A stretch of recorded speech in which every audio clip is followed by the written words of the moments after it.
What in the world is this? You like that? Yeah. You know what? We do take gifts here, especially if it's tequila. So, what are we doing on the tequila walk this week? We got the '69 Nova that got its Nardo gray paint. Came out of the booth. We've got a '55 Chevy Pickup that we've been pushing along, and we'll get a chance to. You can meet the customers and chat with them as well. You know, that's kind of cool. Listen to their input and what they went through to get the vehicles here even. And then we have the '71 Bronco, which is getting real close. It's looking really sharp. And we'll meet the owner of that one as well. And then we're going to give you a little sneak peek of the '57 Bel Air under the hood and just a first fire on it. And our next episode will be a complete one on the '57 Bel Air, which is a stunning build. It's just a beautiful car. So let's go in the back. We'll have a look around. Let's go do some tequila walking. Woo! I'm here with John McLean. He's the owner of this 55, correct? This is my wife's truck, actually. It is, eh? No, it's her truck 100%. Yeah. Yep. Beautiful. And like you were talking about, you said the motor in here, you're curious to know how much horsepower it has. And I was kind of wondering, when you got this truck from auction and shipped it across to Canada, was the truck running or was it? No, the truck actually, when it showed up, had a sticker in the window, non-running. Yep. Shock to us, right? Because when we bought it online, that discussion never came up, right, as we were negotiating. Right, yeah. So you were maybe thinking that the truck was running, driving, and complete? Totally. When you looked at it online and looked at all the options and stuff that they had kind of listed out, they had done a lot to the truck, right? Right. Like the engine, for example. Yeah. But no, it literally, we didn't get the truck for like 8 weeks after the auction. Yep. The issue of transportation. Right. So that kind of, there was a lag time there. And then when it showed up, I just come out to meet the guy in the road there, and by the way, pushes it out, or right? No way. So we're having to push it down this long driveway in the country where we are to help the guy out. Yep, yeah. So then I took it to a mechanic friend of ours that has been for 30 years. Yep. And he called me up and he was shaking his head. No. There was just. But you got a good rate from him, probably, did you? No, he was good. He was good. Yeah. You know, and he wasn't going to screw me around, right? Yep. But he basically told me like 80% of the pieces were marked. Yeah. Took it out for a test drive, and it was shaking. Yep. Not good. So basically, it was an older Resto mod. Yep. And honestly, I'd bought many trucks before. Sorry, many vehicles at the auction, like a lot, and I couldn't go. Yeah. So her and I were having this discussion, and it was like, okay, do you want this truck? And like the color and everything. So based on the list, I thought, okay, this should be okay. Mm-hmm. Not that I didn't expect perfection, but I did expect that it would be running. Right. And then if we decided to spend a bit of money after, right, that we would do that. Yeah, yeah. And like I said, this has kind of been her deal. I've got like sports car, that's sort of my thing. Yep. But she loves old trucks. And now you guys are doing the body at the same time because a lot of things weren't straight. When I got it, like honestly, I start looking at it, the doors would be closed. No. Number one, it's not running.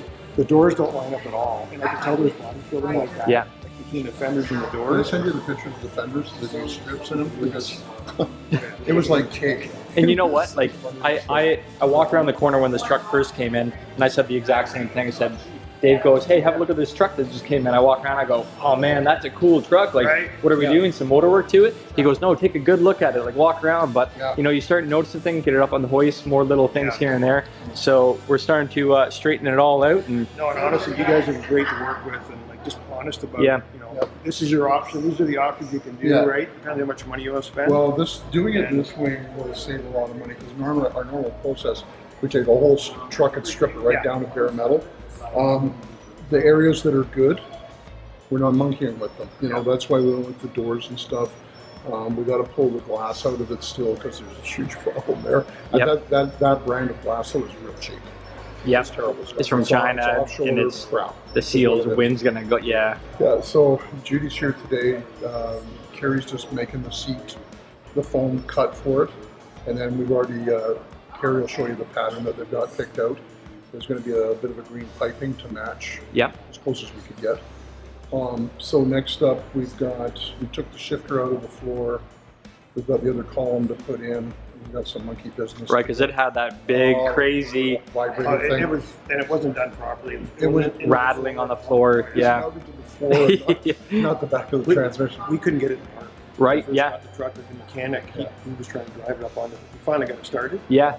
and we were in the car. Yeah, no indication of if you're in park or not. So, And then, so there's some stuff we've left alone. The wood's nice, but there was nothing holding it in place underneath. So we've got cross beams and stuff in there now. Basically all the suspension on this was pulled in way too. Is making the truck basically like this. Yeah. So Dave's got sets of A arms and stuff here with the spindle sets on the bench. So it's going to be a +2, Dave, I think it is. +2. And then on the back, we put those, the axles are out another 2. So it's moved out, it's eliminated a lot of that stuff. So. And then Carrie over here was kind of looking at the interior for the seats and kind of you put this bench seat out of a, I think it's been shortened out of like an F100 or something like that, or is it fairly comfortable? You're making some changes? Yes, we are. Yes. Yep. Yeah. Care of it.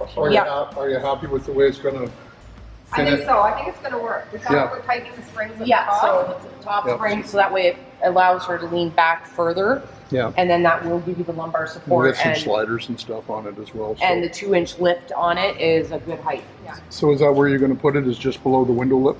Yeah. This is on 2-inch lift right now. Yeah, so that's perfect. Yeah. You don't want it up higher than the edge of the window. It looks silly. No.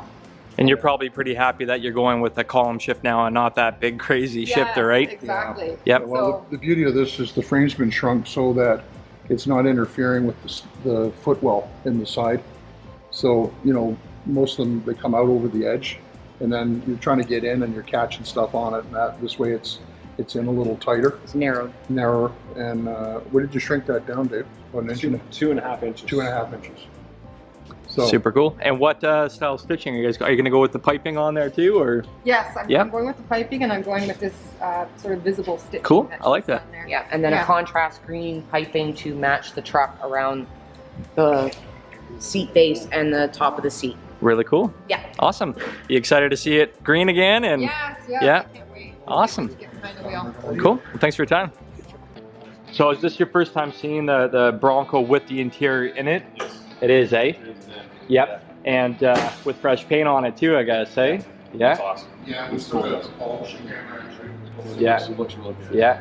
What was your name again? Sandy. Sandy. Nice to meet you, man. Nice to meet This you. is your Bronco here. Yeah. And what year is this Bronco? 71. 71. Yeah. And it's kind of special because it's got an EcoBoost motor in it, does Yes. it? And Yeah. it's single turbo or twin turbo? Twin turbo. What kind of frame is this thing sitting on? Well, that's a good question. I guess we're going to get into it, aren't we? Yeah. It's a modified Ford Expedition frame, so it has the independent rear suspension on it as well. A bit of the backstory with this, Sandy, you bought it down in the southern states, right? Arkansas. Yeah. Brought it up to Ontario. Yeah. Realized you had a bunch of problems with it. We drove it. You drove it. Wait, you drove it with this motor in it? Oh, yeah. Yeah. Really? So it was running at one point in time? Yeah, Okay. I did. Yep. It's kind of. So you noticed that there was a lot of troubles with it. Took it to a shop in Mississauga, and I guess they got into it and realized they're probably over their head a little bit. Yeah. So anyway, it got brought here. Ended up with it was 430 codes or something in the computer. Wow. We actually had to take the module and send it down to the States. There was only one guy capable of doing the programming. It's down in Florida or something, wasn't Yeah, it? went to Florida, came back, and luckily for us, Marcus, who works with us, it was a multi-certified guy from Ford with the electronics, so he cleaned up the extra 50 miles worth of wiring in it and stuff like that, and and then what happened was originally we were just gonna sort of put it back together and do that, and then Sandy saw the blue on the Cobra and decided he quite liked that, so So that's how the color came about. You saw the Cobra and you said, I gotta have that. Because originally it was a bit more of a brighter blue, right? Yep. Yeah, so we did body paint. There's a bunch of stuff underneath that we've done. Bigger fuel tank. It's just a ton of stuff. We take a lot of the plastic away and we've wrapped other stuff to make it all match. There's still a ton of electronics in this thing. I wish there was a way around that, but there really isn't. So there's sort of stuff all hidden in different compartments. I think the engine cover is actually just over there behind the counter. It's all painted up as It's all well too. painted up. It looks real sharp. Have you seen it yet, or you saw it? Yeah. Yeah, so we're going to clean up the rest of the engine bay. We've got some pieces that we're making for each side to cover up all the electronics because there's just so much. Once we're getting down to the short strokes on this. Basically, you can see by the wiper motor, that guy's previous tried to use that behemoth. Yeah, that's gonna get swapped out. We're either going to use the 30s hot rod style one, which is a much smaller motor, and we can put the 2 in there, and it runs on a rotating cable like a worm gear. Probably the better way to go. Yep. And then we can hide the wires a little easier too, so that'll clean that look up. So we're getting down to Yep, starting to button it up, and button it up a little bit.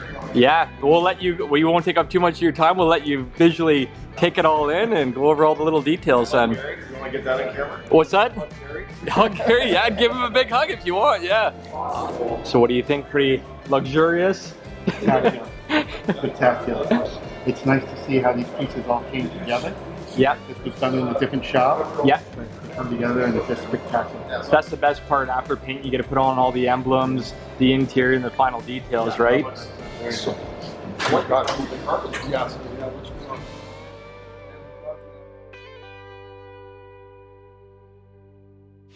So Mike's been following this one along, this 69 Nova. This is the Chrysler version of the Nardo Gray. So he's going to give you a little series of shots here: primer, base coat, clear coat. Then we break it down and put another 3 coats of clear on it. So you'll be able to see that process and what's really involved, and that's why, one of the reasons why it takes so long. So that's why you get such a nice paint job out of our shop. Because after this, next up is some polishing, wet sanding, and they just look so deep. It's going to be awesome. It'll be interesting for you guys to see what the process is.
So this is going to be the first fire, is it, Bill? Yeah, again, I'm just reminding you, we can't leave it long. There's no water coolant. Water, Yeah. in it. So this is going to be closed. Got lights, See cool. the light. You want to hear the exhaust Yeah. in the back.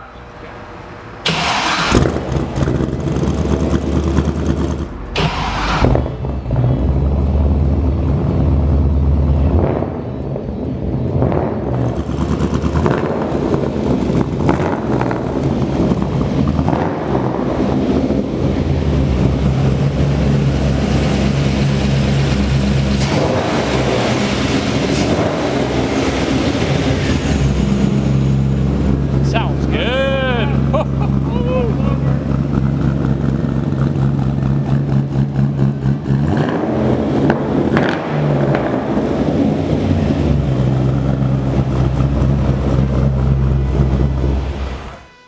So I hope you enjoyed the show this week. We're giving you just a little sneak peek of this beauty here. We're going to do a full episode on this car. 57 Bel Air, just an absolute beauty. Gives you just an idea of some of the detail in this car. It's incredible. We've got the air intake off of it right now. We're just finalizing a few things. We just put some nice stainless panels in there to hide the electronics on both sides. But just a hint of some of the stuff that's here will give you an idea of what's involved in this car. So come back again when you see this one come up, because the details, we're going to take it out on the road, boot around with it, show you all the stuff, what we started with. It's a lot of work in this car. See you next week.